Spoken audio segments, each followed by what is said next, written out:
Hello everyone. आज की class में हम लोग पेक्यूलियर बिहेवियर ऑफ बोरॉन पे बात कर रहे हैं। तो चलिए शुरू करते हैं आज का टॉपिक। पेक्यूलियर का मतलब होता है अजीब, यानी एक डिफरेंट नेचर है बोरॉन की अपने बाकी फैमिली मेम्बर से। अब बोरॉन की ये जो पेक्यूलियर नेचर है, यानी इसकी कुछ ऐसी प्रॉपर्टीज़ हैं जो बाकी मेंबर्स शो नहीं करते। इसकी ये जो पेक्यूलर बिहेवियर है बोरॉन का, इसकी रीज़न क्या है? इसकी रीज़न ये है कि बोरॉन जो है वो थर्ड ए ग्रुप में से सबसे स्मॉल साइज़ का एटम है। इसका एटॉमिक साइज़ वेरी स्मॉल है। अब जब एटॉमिक साइज़ स्मॉल हो तो न्यूक्लियस की वैलेंस इलेक्ट्रॉन्स पे ग्रिप बहुत ज़्यादा होगी। Then we can say that कि न्यूक्लियर चार्ज बहुत ज़्यादा है, हाई न्यूक्लियर चार्ज है। तो जब न्यूक्लियर चार्ज ज़्यादा हो तो फिर वैलेंस इलेक्ट्रॉन्स को रिमूव करना डिफ़िकल्ट हो जाता है। रिमूव करना डिफ़िकल्ट होने से मुराद हमारी ये है कि आयोनाइजेशन एनर्जी हाई हो जाती है। यानी अगर आप उसके इलेक्ट्रॉन को रिमूव करवाएंगे तो आपको डेफिनेटली हाई एनर्जी रिक्वायर होगी। तो अब बाकी मेंबर्स जो हैं उनके लिए इतनी ज़्यादा आयोनाइजेशन एनर्जी रिक्वायर नहीं होती। तो इस वजह से बोरॉन जो है इसकी कुछ प्रॉपर्टीज़ जो हैं वो बाकी मेंबर से डिफरेंट हो जाती हैं। फॉर एग्ज़ाम्पल जैसे बोरॉन जो है ये नॉन मेटल है, बाकी मेंबर जो इस फैमिली के हैं ग्रुप नंबर थर्ड ए के वो सारे मेटल्स हैं। तो ये एक वाहिद मेंबर है जो कि नॉन मेटल है। अब आप लोगों को जनरली हमेशा से यही बताया गया कि हर वो मेंबर जिसके वैलेंस इलेक्ट्रॉन्स एक हों, दो हों, तीन हों, वो जनरली अपने इलेक्ट्रॉन्स लूज़ करना प्रेफर करते हैं। यानी दीज हैव एबिलिटी या those have ability to lose electrons to form cations. लेकिन बोरॉन जो है ये एक वाहिद मेंबर है जिसके वैलेंस इलेक्ट्रॉन्स तो तीन हैं, बाकी मेंबर्स के भी तीन हैं जो इस ग्रुप से बिलोंग करते हैं। लेकिन बोरॉन के वैलेंस इलेक्ट्रॉन तीन हैं, लेकिन ये वाहिद मेंबर है जो ये इलेक्ट्रॉन लूज़ नहीं करता। ये हम क्रॉस का साइन लगा देते हैं, इलेक्ट्रॉन लूज़ नहीं करता। ये हमेशा अपने इलेक्ट्रॉन्स जो है वो शेयर करके बॉन्ड बनाता है। शेयरिंग से इसके बॉन्ड बनते हैं। तो शेयरिंग से जो बॉन्ड बनता है वो कोवलेंट बॉन्ड होता है। तो बोरॉन के जो हम लोग कंपाउंड्स देखेंगे, मोस्टली जो कंपाउंड है बोरॉन के, these are covalently in nature. कि बोरॉन जो है वो अपने इलेक्ट्रॉन लूज़ नहीं करता। जब बोरॉन अपने इलेक्ट्रॉन लूज़ नहीं करता तो इसका मतलब बोरॉन का केटाइन नहीं बन सकता, क्योंकि केटाइन की एबिलिटी जो होती है वो मेटल्स की होती है।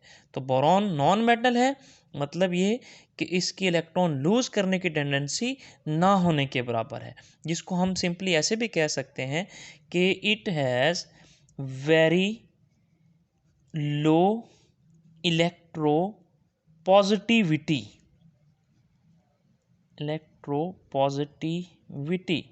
इलेक्ट्रोपॉजिटिविटी इसकी बहुत लो है, यानी इसका कैटाइन की फॉर्मेशन नहीं होती। अब इसी तरह से बाकी जो मेंबर्स हैं उनके कैटाइन स्टेबल हैं, वो मेटल्स हैं, वो इलेक्ट्रॉन लूज़ करने की टेंडेंसी रखती हैं।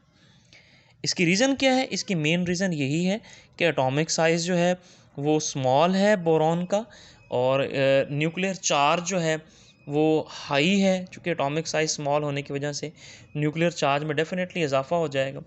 तो इस वजह से जो बोरॉन है उसकी नेचर थोड़ी डिफरेंट हो रही है बाकी वाले मेंबर से। अब इसी तरीके से बोरॉन जो है ये मोस्ट कॉमन जो ऑक्सीडेशन नंबर है या ऑक्सीडेशन स्टेट है बोरॉन के कंपाउंड में, दैट इज़ +3। और कुछ कंपाउंड बल्कि ना होने के बराबर ऐसे कंपाउंड हैं जिनमें बोरॉन -3 ऑक्सीडेशन नंबर शो करता है। अब +3 और -3 का हम लोगों को कैसे आइडिया होता है कि अब बोरॉन +3 ऑक्सीडेशन स्टेट शो कर रहा है या -3 है? तो आप सब लोगों को इस बात का आइडिया होना चाहिए, बल्कि पता होना चाहिए। अब पिछली क्लासेस में भी आप ये चीज़ पढ़ चुके हैं कि जब कभी किसी भी एलिमेंट का ऑक्सीडेशन नंबर पॉजिटिव और नेगेटिव असाइन करना हो, या ये पता लगाना हो कि प्लस कब होगा या माइनस में उसकी ऑक्सीडेशन स्टेट कब होगी, तो तो ये डिपेंड करता है कंपाउंड्स की बॉन्डिंग पे, कंपाउंड्स की नेचर पे। तो अगर हम लोग कंपाउंड्स की बात करें तो कंपाउंड्स हमेशा आप लोगों को दो तरह के मिलते हैं, आयनिक कंपाउंड्स और कोवलेंट कंपाउंड्स। तो अगर हमारे पास आयनिक कंपाउंड हो तो आयनिक कंपाउंड्स की पहचान कैसे होती है? आयनिक कंपाउंड्स के अंदर आयनिक बॉन्ड होता है और आयनिक बॉन्ड हमेशा मेटल्स और नॉन मेटल्स के कम्बिनेशन से बनता है।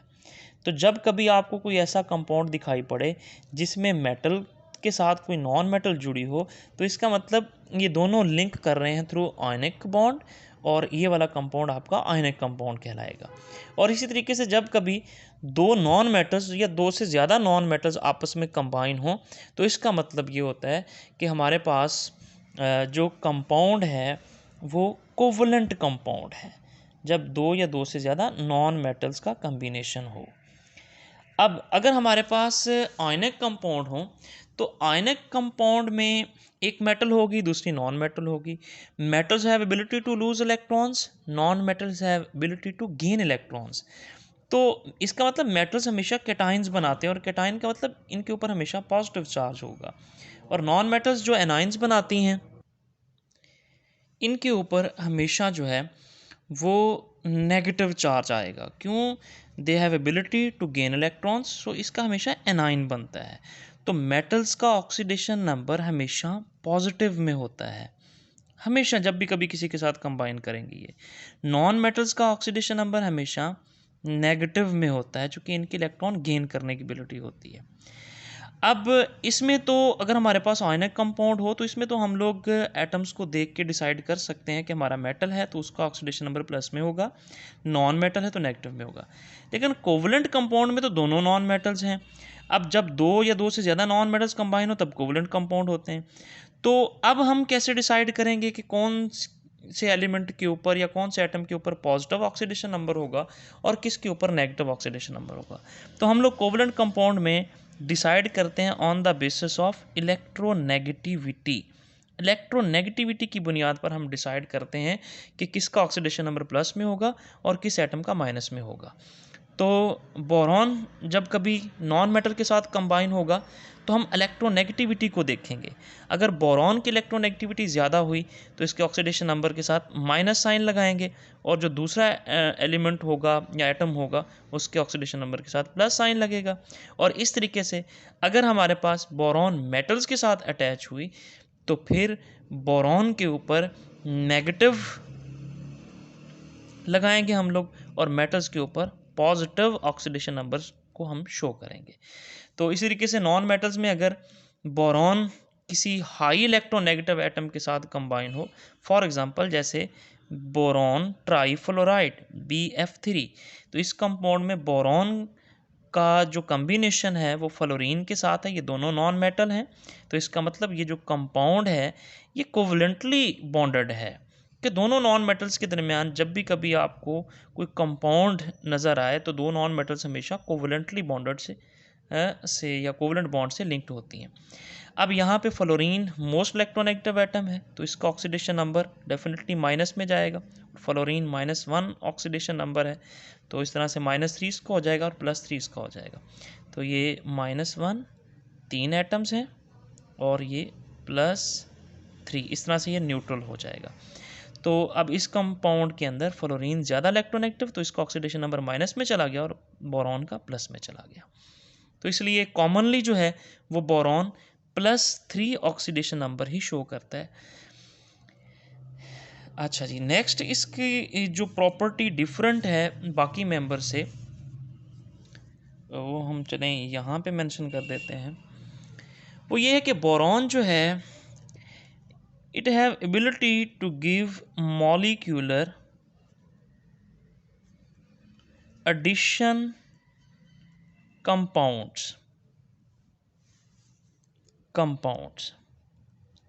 बोरॉन जो है ये मॉलिक्यूलर एडिशन कंपाउंड्स भी देता है, यानी ये पूरे के पूरे मॉलिक्यूल्स को ही ऐड करने की एबिलिटी शो करता है। बाकी मेंबर्स इस ग्रुप के ऐसा नहीं करते। फॉर एग्जांपल कैसे? जैसे अगर हम इस सिंपल सी एग्जांपल को मेंशन करें, जैसे अगर हमारे पास एक मॉलिक्यूल है NH3, ये हम यहाँ पे मेंशन कर रहे हैं NH3 को। अब ये NH3 ये एक मॉलिक्यूल है। इसका जब हम बोरॉन के साथ, यानी बोरॉन का कंपाउंड है BF3 बोरॉन ट्राइफ्लोराइड, इसके साथ अगर हम इसका रिएक्शन करवाते हैं तो boron have ability to add a whole molecule, इस पूरे मॉलिक्यूल को ऐड करने की सलाहियत इसमें मौजूद है, जिसको हम बोल रहे हैं मॉलिक्यूलर एडिशन कंपाउंड्स। यानी बोरॉन की ये एबिलिटी है कि वो मॉलिक्यूल को भी ऐड कर लेता है अपने अंदर। जैसे इस रिएक्शन में जब नाइट्रोजन के लोन पेयर इस बोरॉन के ऊपर अटैक करेंगे, जिसको हम ऐसे करके शो कर देते हैं इस तरह से, तो हमारे पास रिजल्टिंग प्रोडक्ट क्या बनेगा, नाइट्रोजन, इसके इलेक्ट्रॉन पेयर आगे जो लोन पेयर है वो शेयर हुए बोरॉन के साथ, और ये फ्लोरीन, ये इधर फ्लोरीन, ये इधर फ्लोरीन, ये इसके साथ हाइड्रोजन, ये इसके साथ हाइड्रोजन, ये इसके साथ हाइड्रोजन। तो ये कॉम्प्लेक्स सा कंपाउंड बन गया जिसको हम अडक्ट बोलते हैं। तो अब इस रिएक्शन में हम क्या नोट कर रहे हैं, इस रिएक्शन में हम देख रहे हैं कि बोरॉन ने पूरे के पूरे मॉलिक्यूल को अपने साथ ऐड कर लिया है। तो इसको हम बोलते हैं मॉलिक्यूलर एडिशन कंपाउंड्स, यानी बोरॉन ने मॉलिक्यूलर एडिशन कंपाउंड यानी कि पूरे मॉलिक्यूल को अपने अंदर ऐड कर लिया है। तो अब इसी तरह से ये एक बोरॉन की यूनिक नेचर है, बाकी मेंबर्स की ये नेचर नहीं है। इस तरह से इसकी एक और प्रॉपर्टी बाकी मेंबर्स से मैच नहीं करती, वो ये है कि बोरॉन जो है, अभी हमने मेंशन किया स्टार्ट में कि इसका जो कैटाइन है वो बनता ही नहीं है। जब कैटाइन बनता ही नहीं है तो हम बोल सकते हैं कि इसका कैटाइन स्टेबल नहीं होता। ये मैं क्रॉस का साइन लगा देता हूँ, यानी boron does not form stable cation. तो जब इसका कैटाइन स्टेबल नहीं होता तो फिर बहुत सारे एनाइंस के साथ इसका कम्बिनेशन नहीं हो सकता, एनाइंस के साथ फिर ये कंबाइन नहीं हो सकता। क्यों? चूंकि इसका कैटाइन तो बनता नहीं है, तो फिर बहुत सारे एनाइंस के साथ तो कंबाइन ही ना कर सकता। जैसे सल्फेट आइंस हैं, इनके साथ कंबाइन नहीं हो सकता। नाइट्रेट्स हैं NO3-, सल्फेट हैं, नाइट्रेट हैं, इनके साथ कंबाइन होने के लिए दूसरे एटम्स का कैटाइन का होना ज़रूरी है। तो बोरॉन तो कैटाइन की फॉर्मेशन ही नहीं करता, तो इसका मतलब ये फिर इन एनाइंस के साथ इसका कम्बिनेशन पॉसिबल नहीं है। लेकिन बाकी जो मेंबर्स हैं जैसे एल्यूमिनियम है, गैलियम है, इंडियम है, थैलियम है, उनके कैटाइन स्टेबल हैं। क्यों? चूँकि वो मेटल्स हैं, उनकी एबिलिटी है इलेक्ट्रॉन लूज करने की, तो वो इनके साथ कंबाइन हो जाते हैं। बोरॉन इनके साथ कंबाइन नहीं होता। इसी तरीके से बोरॉन चूँकि एक नॉन मेटल है, इसके यहाँ पे इसकी प्रॉपर्टी को मेंशन कर देते हैं। बोरॉन चूँकि नॉन मेटल है, तो नॉन मेटल के जो ऑक्साइड्स होते हैं, नॉन मेटल्स के जो ऑक्साइड्स होते हैं वो हमेशा एसिडिक इन नेचर होते हैं। नॉन मेटल्स के ऑक्साइड्स एसिडिक इन नेचर। क्यों? चूँकि नॉन मेटल के ऑक्साइड को जब भी हम कभी वाटर में ऐड करते हैं तो वो करस्पॉन्डिंग एसिड में कन्वर्ट हो जाते हैं। फॉर एग्जांपल हमारे पास सल्फ़र एक नॉन मेटल है, इसका ऑक्साइड ये SO3 सल्फ़र ट्राइऑक्साइड, ये नॉन मेटल का ऑक्साइड है। इसको जब हम वाटर में ऐड करेंगे तो ये करस्पॉन्डिंग एसिड में कन्वर्ट हो जाएगा, दैट इज़ H2SO4। इसी तरह से कोई भी नॉन मेटल, हाँ वो बोरॉन है या कोई भी नॉन मेटल है, उसके ऑक्साइड को जब हम वाटर में ऐड करते हैं तो वो एसिड में कन्वर्ट हो जाता है। तो अब चूँकि बोरॉन नॉन मेटल है तो इसका जो ऑक्साइड होगा बोरॉन का वो एसिडिक इन नेचर होगा। बाकी जो मेंबर्स हैं वो चूँकि मेटेलिक नेचर के हैं, तो मेटल के जो ऑक्साइड होते हैं वो हमेशा याद रखें वो बेसिक इन नेचर होते हैं। फॉर एग्ज़ाम्पल जैसे मेरे पास सोडियम ऑक्साइड हो Na2O, अब ये मेटल का ऑक्साइड है, इसको जब हम वाटर में ऐड करते हैं तो ये हमेशा अपने करस्पॉन्डिंग बेस के अंदर कन्वर्ट हो जाते हैं। तो इसीलिए हम इन ऑक्साइड को बेसिक ऑक्साइड कहते हैं।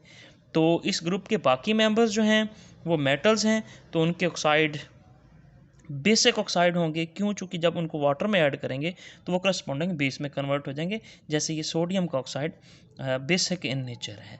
तो चलिए इस इक्वेशन को थोड़ा बैलेंस कर लेते हैं। 2 सोडियम है, 2 ऑक्सीजन, तो ये इस तरह से 2 कर देते हैं। तो ये इसका पेक्यूलर नेचर था, यानी ये वो प्रॉपर्टीज़ हमने आज की क्लास में देखी जो बोरॉन शो करता है, बाकी मेंबर्स शो नहीं करते।